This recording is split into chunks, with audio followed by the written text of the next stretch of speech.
right? There are a lot of new things coming up. A lot of the okay, the interdisciplinary motivations are coming up, which are marching with computer science.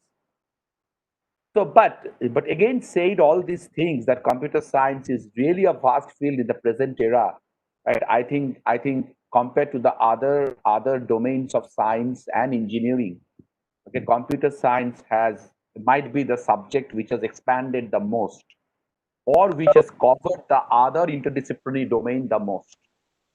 But having said this, being the student at the very beginner level, right? So our key pillars are fundamentals, right? Our key pillars of computer science are still those fundamentals which we studied and which also you have to study.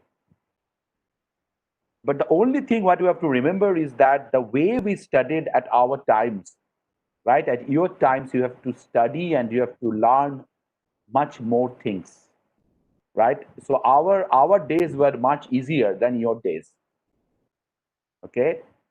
Because and also in the international context, right? India is already, it's not emerging. Maybe in our times it was emerging, but in your times, India is already an established country which generates very good computer professionals, right? You name the top professionals in any global companies, okay? Be it Intel, be it Microsoft, be it Google, be it IBM, uh, be it Nvidia, okay?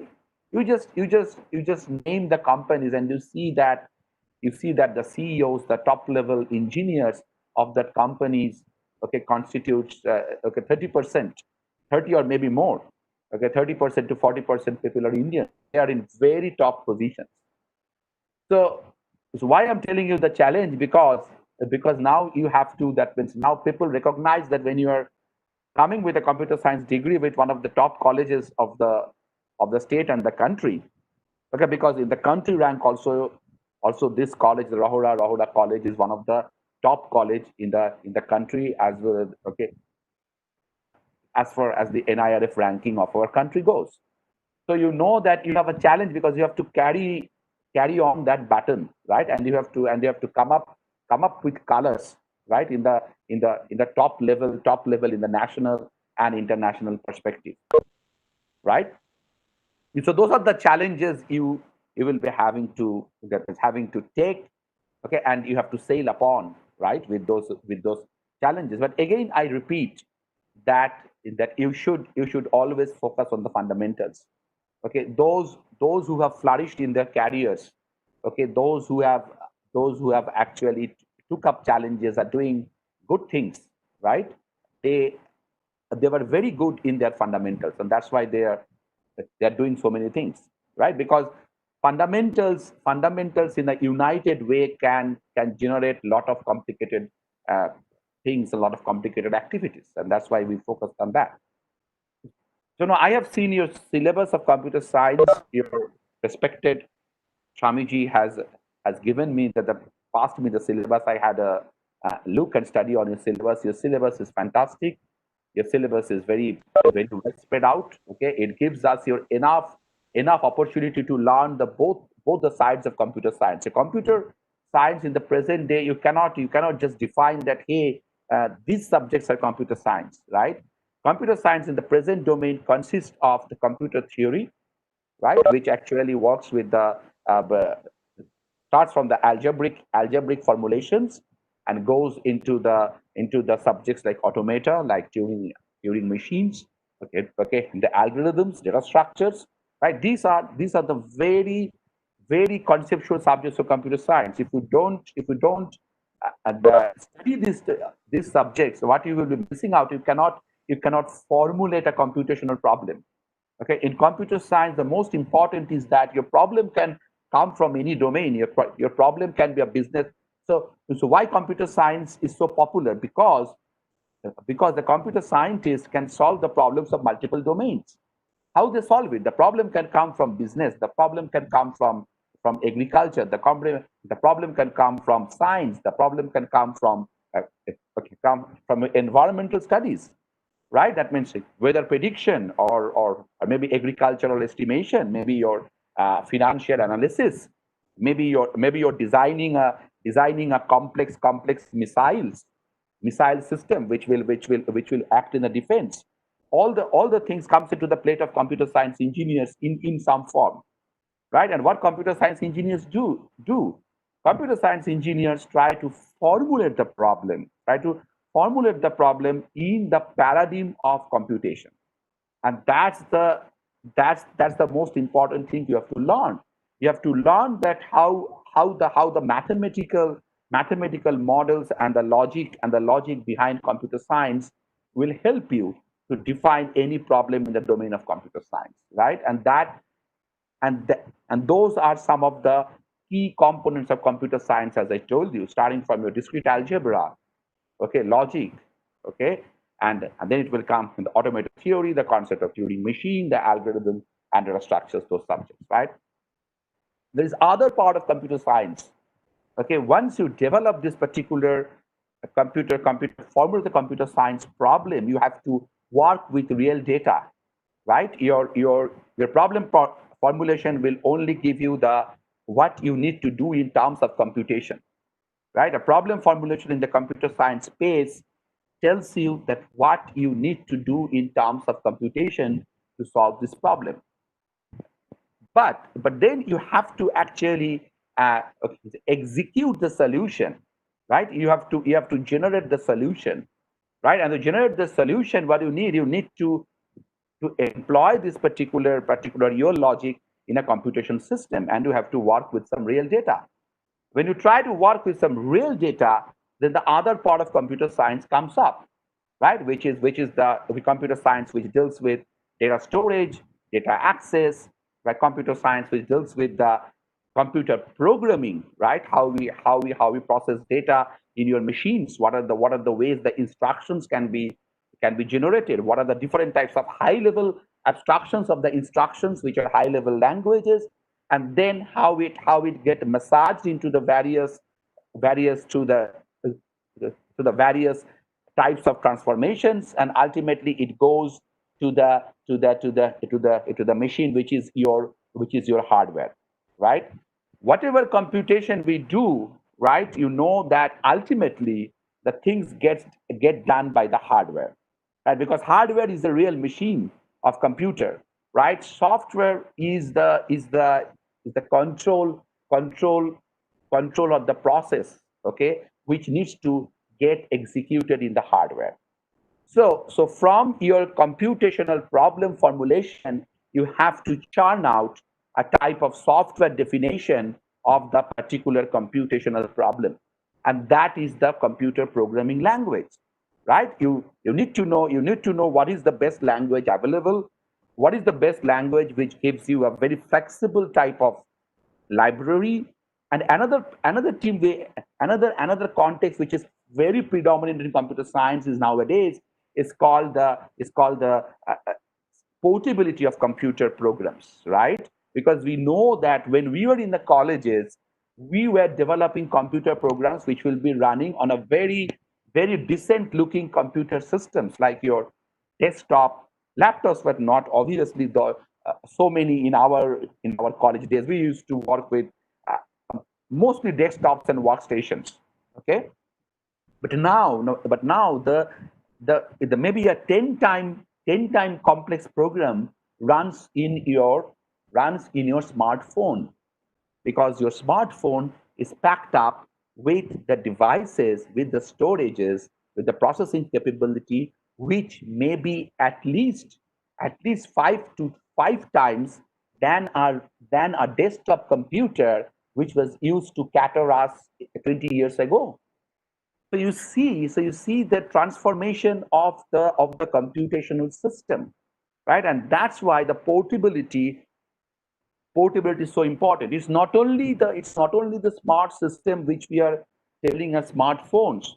In the present era of IoT, which is called Internet of Things, your devices can be pretty small, right? Your devices can be something. Okay, your devices are Devices can be something which is just working in the keychain of your okay, the keychain, right? It's a size of your keychain, and still it is capturing a bit of data, and still it is helping you to perform some work. So you see that this is so important in the terms of programming paradigm.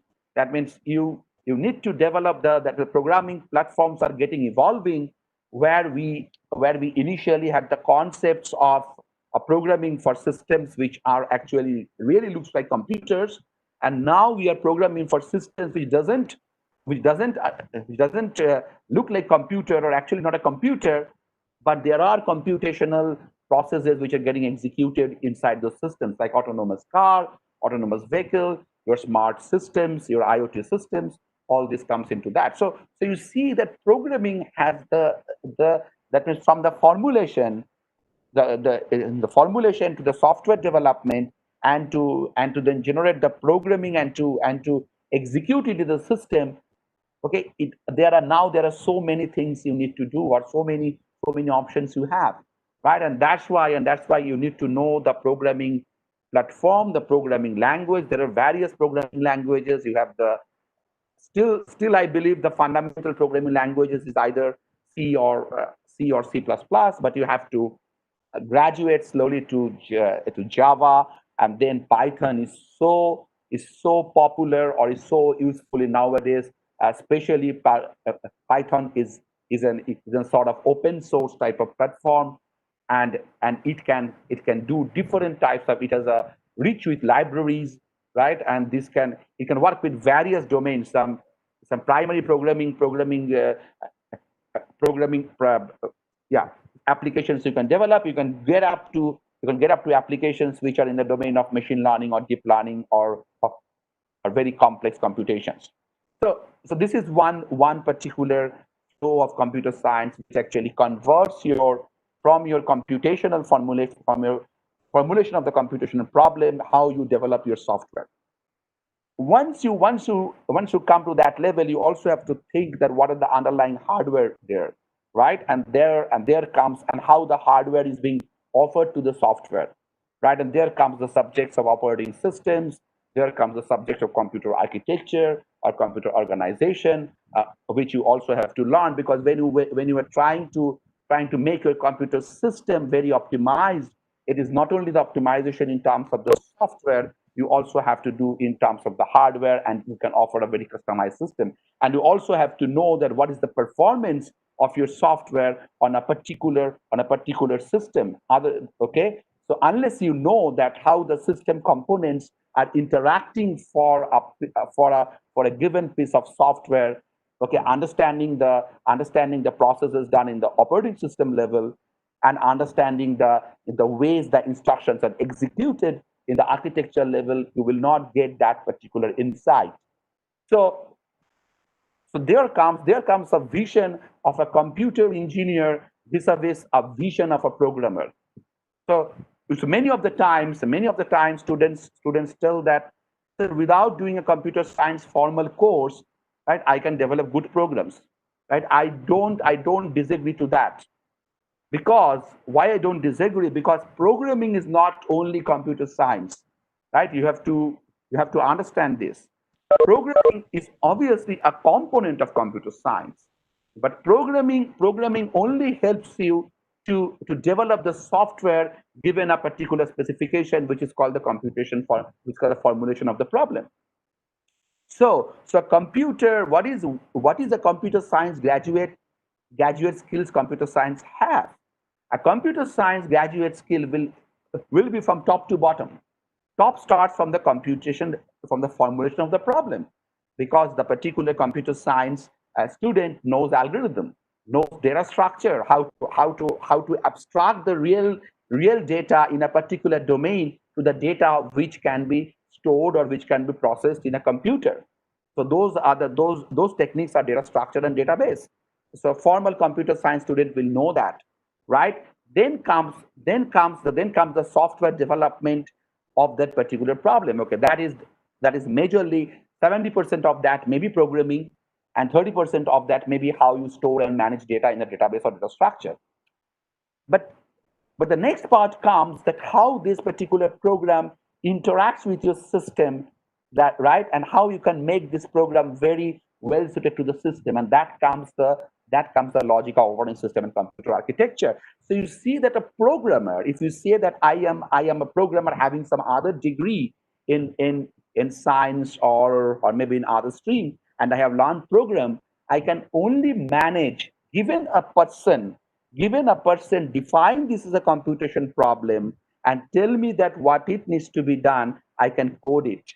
But I cannot go either in the top level or in the next level where I need to optimize, or I need to modify the code for different types of systems. So that is the role of computer engineers, so computer science people, computer science or computer engineer people. So they can visualize the problem from the top and go to the bottom, starting from the formulation, then to the software development, and then massaging it based on the system layer, okay, and pushing it in the best possible way so that the entire system logic, both in the hardware and in the software, gets optimized. Right. So this is the environment. These are the fundamentals. What you should be very sure and you should be very strong when you are getting into the course of computer science. Then I want to tell you that computer science at the present scenario is not out of communication, because computer science in the real scenario works with data, and from where data comes. Data hardly sits on your system. Data normally comes from the other sources. And how you can get the data from the other sources? You can get the data from the other sources in a connected environment, right? And that's the way how and also that connected environment is the concept of network, right? That means you can exchange data and, okay, between multiple computing engines, which can be spread across the network. And when I tell network, the network doesn't knows goes to any particular physical barrier. Okay, it may be within your same college. It may be the colleges in a particular region of the state. It may be colleges across the country. It may be in the different parts of the world, right? And from there, also the concept of not only exchange of data, but can we also split up the computational process among multiple nodes using the network? And there comes the concept of distributed processing, distributed database, distributed operating system, right? Where we not only use the resources which is there in my computing engine, I can also use the resources which are available in the other computing engines, which are connected across the world, or across the geographical boundaries in a network form. And the best possible abstraction of that particular computation is called the cloud computing, which is very common in nowadays, right? You can through cloud computing, you can have a gigantic power. You can process and you can store an enormous amount of processing task. You can compute and you can store a large amount of data also. So you see, what I mean to say is that you see the paradigms of computer science, okay, though it starts from development of software and actually pushing the software in the particular system so that the software gets executed, and formulating the particular things what we need to do in the software. This is the core part of computer science. But but but due to the different application spheres, okay, how you do this, right, the different other technologies gets connected with computer science, which is the communication technology, network technology, distributed technology, right, which is also now a very integral part of computer science. The other interesting aspect of computer science is that means as we are processing data, as we are handling data, as we are communicating data through our computing devices, right, we need a sort of security of all these activities. If all these activities are not secured, right, you are that means you are in a very terrible mess, right? That means somebody can take out your confidential data, which is called confidential, okay, confidentiality attack, right? compromise that. Somebody can modify your important data getting into your data store, right, which is called the integrity attack, right? Somebody can deny you to access any service which you are requesting from other computing resource, and that is called a denial of service attack. So these attacks, what will do, will actually will make your computation uh, very bad, right? And you think you are doing a computation for a very specialized job of your office, or for a specialized job of a larger part of the society, or a specialized job for your country, and your computation getting hampered, getting tampered, okay, due to all these activities. So you need to save yourself from all this, right? And that's the entire domain of computer security, or in the present form, it's not only computer security, it's a cyber security, okay, which is there, because it's not only computer, there are several things which are connected in the cyber world, and that's also the cyber physical security, right? So you see that these are the very very important aspects of what a computer science student can do. Okay, you can okay, you can work with distributed type of computing, which is the best possible abstraction is cloud computing, right? You can only think, hey, I will just be a very good algorithm designer which will try to abstract any problem in the computation domain. I will try to formulate any problem in computation domain. So we have to be very strong in algorithm, right? And somebody will tell that, okay, given any particular specification of application, I can code it to any device for any purpose. I can do it. So you can be a very good programmer, right? Somebody can tell you that, okay, whatever you do, but I am a very good system person, right? Whatever complex task you do, I will generate a system, or I will generate an architecture which can process that particular uh, software very well, right? Or I can organize the system in such a way that the software is processed in the very best way. So you are a system person who has a very good knowledge of operating system, how the present day threads are being processed, how the multi-core system works, how the GPU system works to process your data. So these are the various activities you can do, right? Then on the top of all this, right? In the top of all this, the activity which is now covering every sphere of our computing is called data science or machine learning, right? So data science or machine learning is a sort of a tool, right, which helps you to to develop program by analyzing data, right? I will not give a very, that means, due to the limitation of time, I will not give you a very very in depth of this, but if you explore this, and I think you are the very very beginner level of computer science, let you move up to first year, or mid of the second year, you will slowly get up that what this particular domain is. Only to cut it short, I will tell you, okay, I will tell you that this particular domain helps you to think of defining a computational technique, okay, not only based on your conceived ideas of algorithms, but based on the way the things are happening in your environment, right? And based on that, you abstract that, and you try to learn that, and you try, through the learning, you imbibe a knowledge in your system. So these are called knowledge based systems. So what is a knowledge? Knowledge is something which improves your performance, right? A robot fails to pick up a particular ball in first attempt, second attempt, but slowly and steadily it improves its knowledge and tries to pick up a ball and tries to identify that, hey, this is a ball and this is a square. And so how the robot did it? The robot did it because robot has a continuous process of enhancing its knowledge. How it can be done? It can be done through a learning procedure. Who will help me in doing learning procedure? In a learning procedure, okay, it will help me the scenarios. So there will be a sort of different.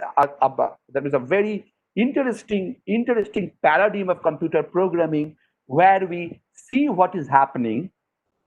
From that we learn, and through the learning we develop the knowledge in the system, so that the performance of the system is very good in many of the real scenarios.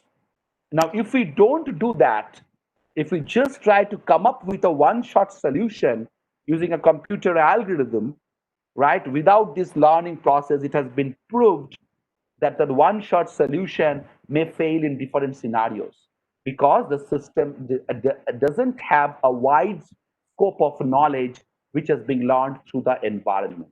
And that only I will tell here in this particular introductory lecture. But this is again a tremendous scenario, or tremendous opportunities which are coming up for the students who are studying in computer science.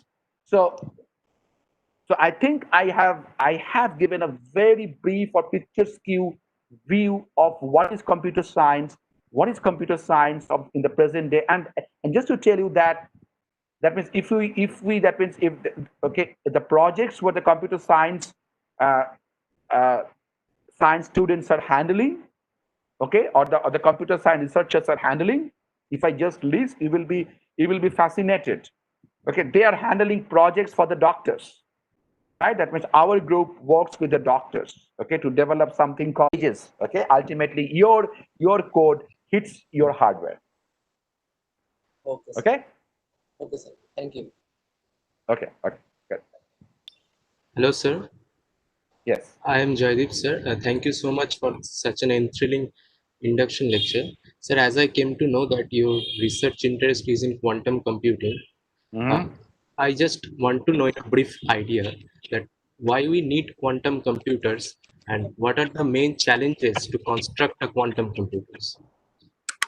Okay, very good question. And I think I'm very really I am very what I can say, I'm very excited that you in the level one of computing, you are studying and you are thinking in the line of computer, which is the computer of the next generation. Okay, okay, it's a quantum computer is a change in the paradigm in the terms of computer system architecture as well as computer algorithms. Right, there are two parts of it. One is computer system architecture. One is the algorithms what you can build up on quantum computers. Okay, so this paradigm actually exploits the quantum mechanical phenomenon which are there in the atomic level, right? Because the present day computers, which are actually built with transistors, right? They still follow the classical electrodynamics, right? They still follow the classical electrical properties of matter, which are called bulk properties. So there are some limitations. So there are two things why we move to quantum computer. Why we will move to quantum computer gradually, right? First thing is that the way the device sizes are getting squeezed up. The present transistor size is actually 8 nanometer. 8 nanometer transistors are being now manufactured, okay, by the very super specialty laboratories, right, like TSMC and FASTAC. So we see that in that level of transistors, we are already in a one atomic or two atomic layer of devices. So in that particular dimension, okay, there is a choice that whether we still follow the classical principle of electrical engineering, bulk properties of matter, or I will go to the discrete properties of matter, which is quantum. Okay, first. But if this is the only interest, that okay, as we are squeezing down the size of our devices, I will essentially hit the quantum regime and so take up quantum. It's not only the thing. The quantum mechanical phenomenon, which gives you some new operations like superposition, interference, and entanglement, right, helps you to develop algorithms which cannot be taught in the classical domain. So so there are two directions, as I told. One is the system, which can the quantum computer can give you a large amount of computing power using a very small number of atoms. Because I will just tell you why. Because the computing power in a quantum state, okay, increases exponentially. So which means that if you have n resources, which are called n qubits in quantum computer, right? If you move from n to n plus 1, right, your resource will be increased, okay, by 2 to the power n to 2 to the power n plus 1. So you see there's exponential increase in the resources. This is in the case of classical, the resource, if you have an n register and replace it with the n plus 1 register, your size of the data will be from n to n plus 1. So you see that you can represent a larger amount of computing space with smaller amount of resources in the computing domain.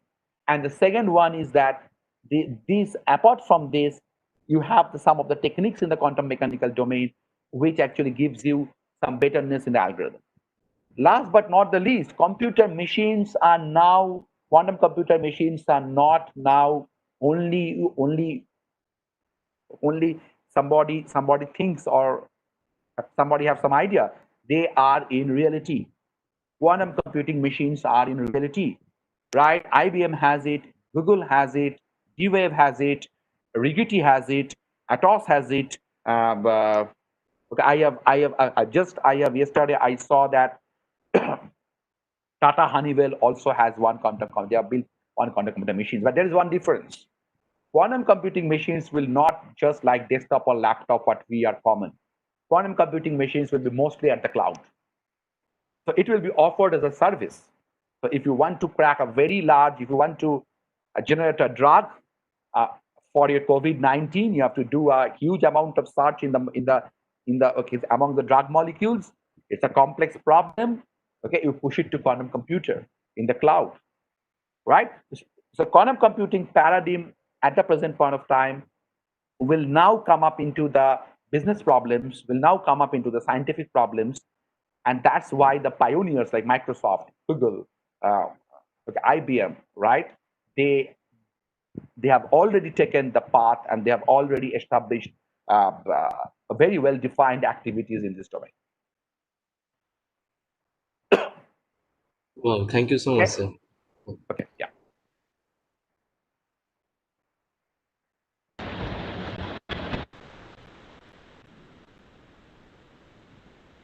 Any questions from student?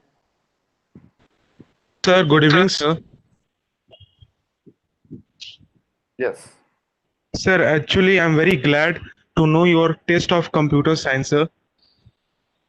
Mm-hmm. Yes, sir. And I want my taste of computer science. Okay. Okay. Yes, sir.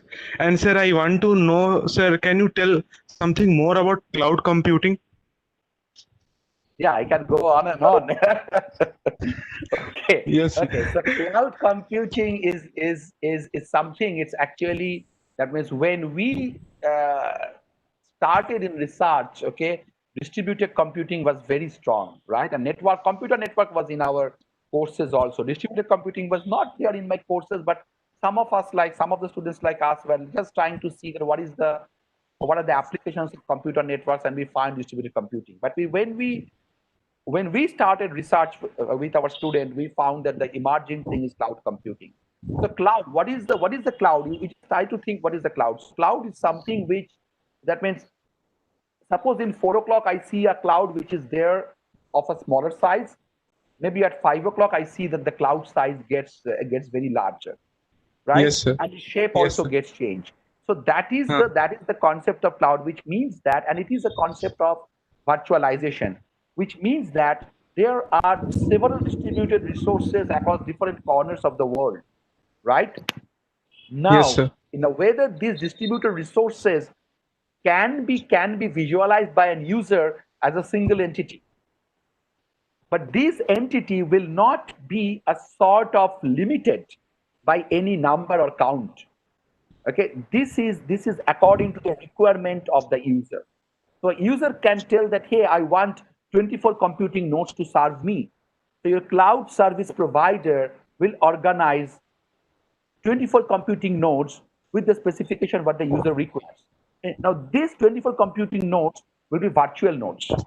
Now these 24 computer nodes may be realized with maybe 10 data storage, okay, or maybe 5 big computing nodes working somewhere in the world, okay, which can be virtualized by the cloud service provider, like the way that big cloud service provider, Google, Amazon, Microsoft, they are spread all over the world.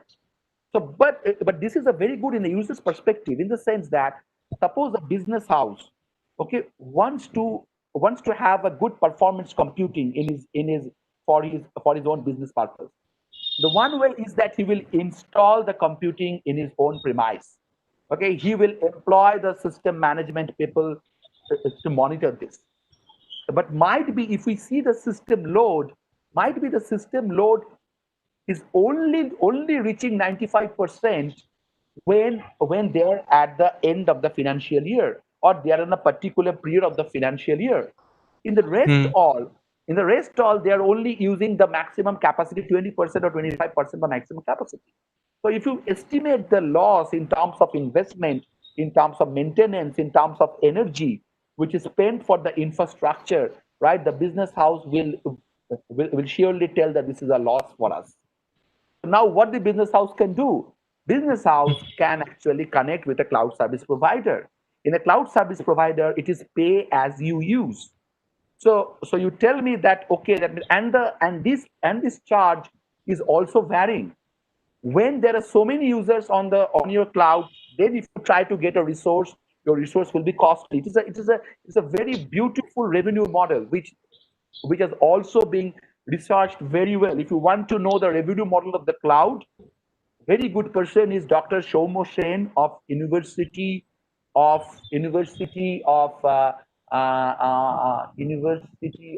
I think I'm not good. I will give you just kind of offline. He was a postdoc in Princeton when I was doing a postdoc with okay, in another group, and he was doing in that group. So Professor Mung Chen of Princeton University is one of the a pioneer on proposing this cloud revenue models, right? Yes, sir. Yeah. So Dr. Shomo Sen, University of Minnesota. So now I remember. Okay, he's a Okay, good sir. friend of mine. So these are the cloud revenue models which helps an enterprise to get the resource as it requires, and also the pricing varies as per the it's a dynamic pricing concept. It always so any dynamic pricing, the way it works, it's a both benefit to the service provider and both benefit to the user, right? Okay, So sir. in that Yes, way, sir. he or she, that means the enterprise gets a benefit in the pricing.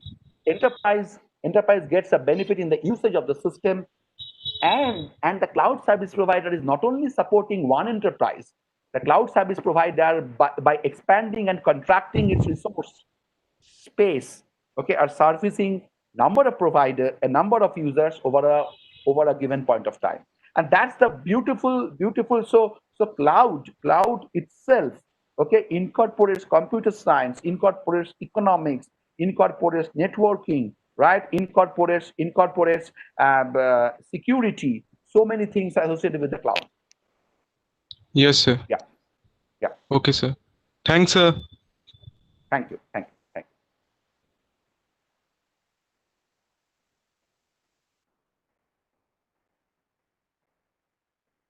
Student, any question?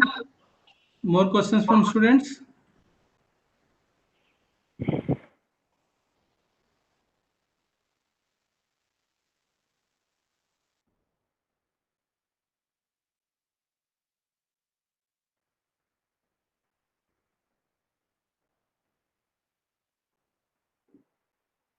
Last of all, actually, we are end of this program, Yes. and we are very happy to Professor Amlan Chakrabarti is with us, and he has a lot of experience in practical field and theoretical field of this modern field, by emerging field of the computer science or information technology and like this.